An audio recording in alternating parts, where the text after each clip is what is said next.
18. O artigo 18, ele diz que a organização político-administrativa do Brasil compreende a União, os estados, o Distrito Federal e os municípios. A organização político-administrativa do Brasil, ou em outras palavras, que o Brasil é administrado pela, aí fala, União, pelos estados, Distrito Federal, junto aqui sempre, e municípios. O Brasil é formado pela União de Estados, Distrito Federal e municípios. E o Brasil é administrado pela União, Estados e municípios. Olha que problema sério. Eu consigo perceber que neste artigo 1º, se eu trocar a palavra União por outra palavra, eu consigo manter o mesmo sentido. Por exemplo, o Brasil é formado pela junção de estados e municípios. Dá certo? Dá. O Brasil é formado por aquela reunião, junção de estados e municípios. Então, a palavra união aqui, ó, se eu substituir por outra, pela palavra junção de estados e municípios, eu tenho aquele mesmo significado lá de formar um espaço geográfico. Agora, o Brasil é administrado pela, se eu trocar aqui por junção mais estados e mais municípios, aí perde completamente o significado. Aqui, ó, quando a gente usa união com letra maiúscula, nós estamos nos referindo não à ideia de Brasil ou de conjunto de estados e municípios, mas nos referindo à ideia de governo federal, de administração pública federal. É como se eu dissesse, nós temos como estruturas administrativas no país o governo federal, o governo estadual e o governo municipal, não é assim? Só que eu não vou usar a palavra governo, não, para a gente não viciar a nossa linguagem. Mas podemos colocar aqui, em vez de união, a ideia de administração pública federal. União é a mesma coisa que administração. Eu vou abreviar. AP, administração pública. AP, federal. Aqui, administração pública estadual. É claro que a do Distrito Federal se chama do Distrito Federal, né? O distrital. Estadual. E dos municípios, administração pública municipal. Mas a gente não usa esse nome, né? A gente não tem costume de dizer município nesse sentido aqui de estrutura administrativa. Eu pergunto para vocês assim, quem é que administra o município de Belo Horizonte? A gente costuma dizer, olha, quem administra o município de Belo Horizonte é o prefeito ou a prefeitura. Dificilmente você vai escutar alguém dizendo, o município de Belo Horizonte administra o município de Belo Horizonte. E essa é a linguagem que a gente devia usar. A gente devia dizer que existe uma estrutura chamada município, que vai cuidar da administração do espaço local chamado município. Existe uma estrutura chamada Estado, para administrar os assuntos relativos ao espaço geográfico Estado. E existe uma estrutura chamada União, que administra o espaço geográfico Brasil como um todo. Ah, professora, complicou demais, já desisti desse curso. Quando é que eu pego a taxa de volta? Olha, muito fácil. Se você encontra lá a seguinte frase, o município de Belo Horizonte, e eu estou dizendo nesse sentido, o município de Belo Horizonte ganhou praças novas. Eu consigo imaginar, quem conhece Belo Horizonte, é claro, né, que a gente tem um pessoal, às vezes, de bem mais longe, não vai conhecer BH, mas você consegue imaginar a Avenida do Contorno, a Praça 7, o engarrafamentozinho ali na Afonso Pena, essa hora com o Amazonas, né? Você consegue visualizar esse espaço geográfico. Se tem praças novas, você vai imaginar uma praça a mais ali naquele espaço geográfico. Agora, se eu uso a frase, e agora usando aqui, o município de Belo Horizonte ganhou uma ação na justiça, não é diferente? O município ganhou uma ação na justiça.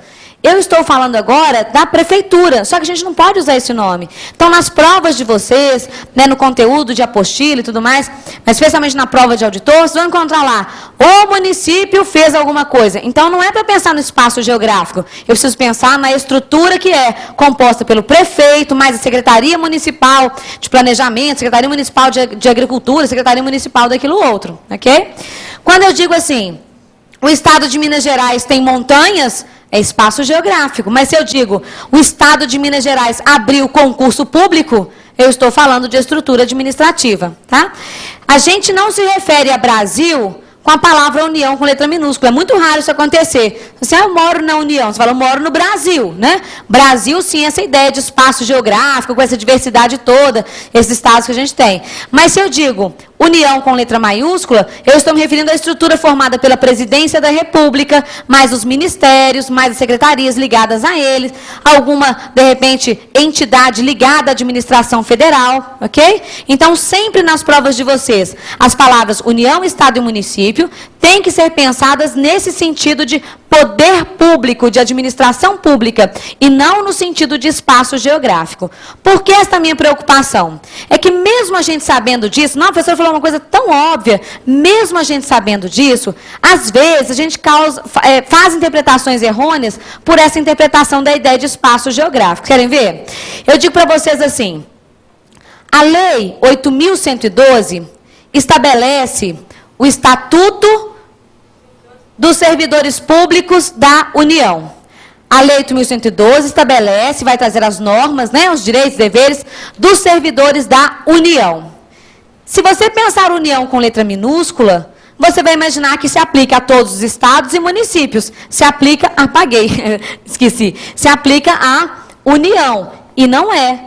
União significa governo federal. Então, a Lei 8.112 se aplica somente aos servidores federais. Vai se aplicar a quem trabalhar lá no TRE, a vocês que vão ser auditores, vai se aplicar a quem for ocupante de qualquer cargo na estrutura direta ou indireta federal.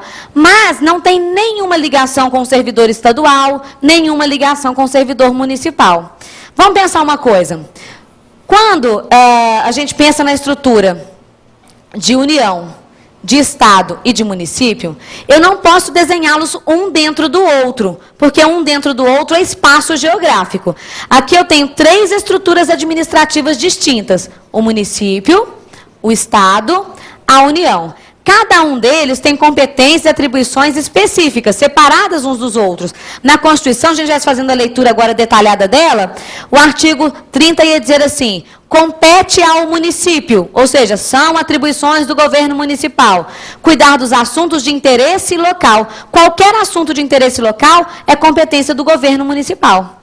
Aí eu encontro lá, são atribuições do governo federal, ou em outras palavras, como vem na Constituição, compete à União emitir moeda, cuidar da fronteira nacional, assuntos que um estado e um município não podem nem chegar perto. Imagina se a gente tivesse emissão de moeda municipal, como é que ia ser estranho, né, para a gente ter que lidar. Passou de Belo Horizonte para Contagem, muda de moeda. Então, não, isso é federal. Tá. E o Estado? O Estado tem na Constituição uma competência chamada de residual.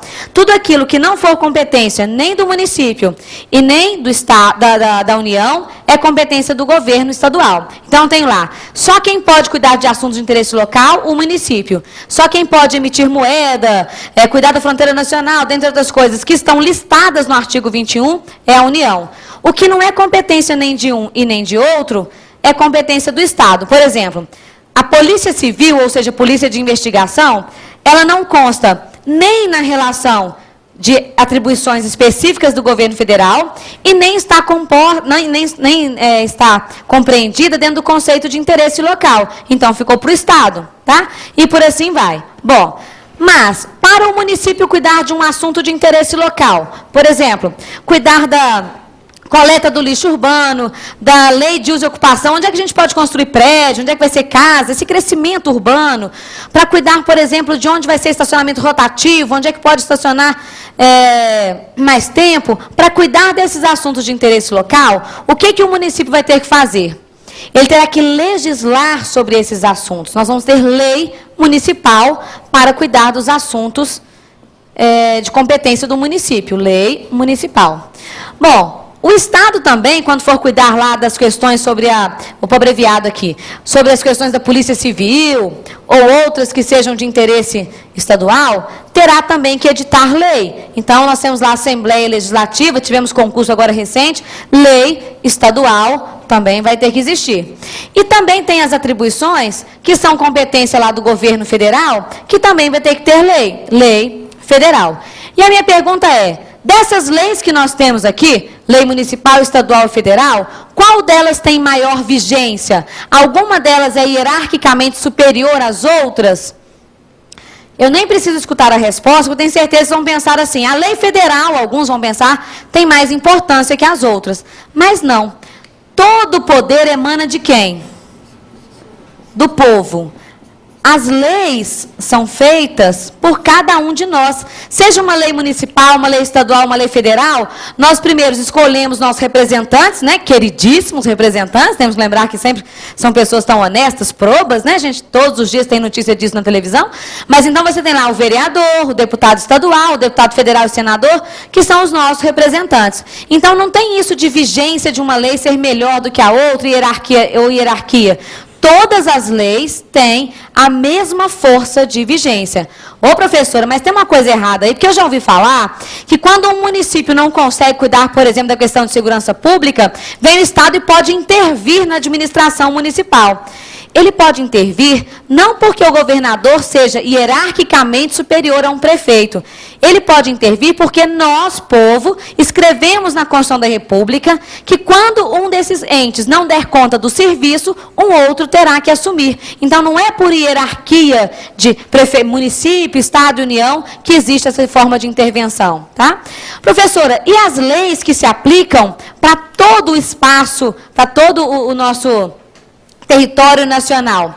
Nós vamos diferenciar para a sala de aula uma linguagem que vai ser assim. O Congresso Nacional, ele edita leis, que a gente vai chamar de lei nacional, e edita normas que a gente vai chamar de leis federais. A gente vai chamar de lei federal aquela lei que se aplicar à estrutura do governo federal. Então, por exemplo, a lei que cria uma autarquia federal se aplica só à União, né? Como governo federal, a lei 8.112, que eu dei exemplo aqui agora, Estatuto dos Servidores Federais, a lei de contratação temporária, que é a lei 8.745, tudo é uma legislações federais. Agora, não tem o Código Penal, o Código de Defesa do Consumidor, não tem o Código Tributário, o Código Civil? Essas normas são normas nacionais. Elas são votadas pelo povo no sentido de abrangerem todo o território nacional. Aí sim, leis nacionais, tá? Mas uma lei federal, no sentido estrito de organização do governo federal, servidores públicos do governo federal, órgãos e entidades do governo federal, ela tem vigência para a União. E não tem para os estados, nem tem para os municípios.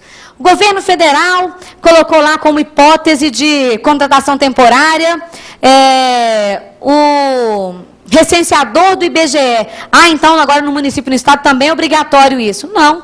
Ele tem uma legislação que se aplica ao governo federal e não afeta nem como norma geral os municípios e os estados. Ok?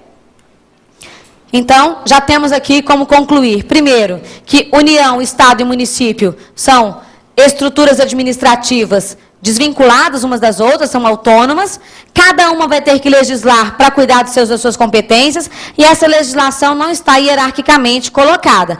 É claro que existe uma hierarquia de normas, mas não de lei para lei. Você tem uma hierarquia que vai trabalhar com que a Constituição da República é a norma maior, não pode ser contrariada em hipótese alguma. Abaixo dela, aí sim a gente viria com a lei ordinária, lei complementar de cada um desses entes. Abaixo das leis, os decretos regulamentares, e abaixo deles, a gente encontraria, sim, os outros atos administrativos. Ato administrativo é a manifestação de vontade da administração. Quando ela nomeia, demite, licita a aquisição de um bem, ela está praticando o ato administrativo. Tá? Eu vou apagar essa informação e vou começar a falar um pouquinho sobre Estado nesse sentido de administração pública. Hoje,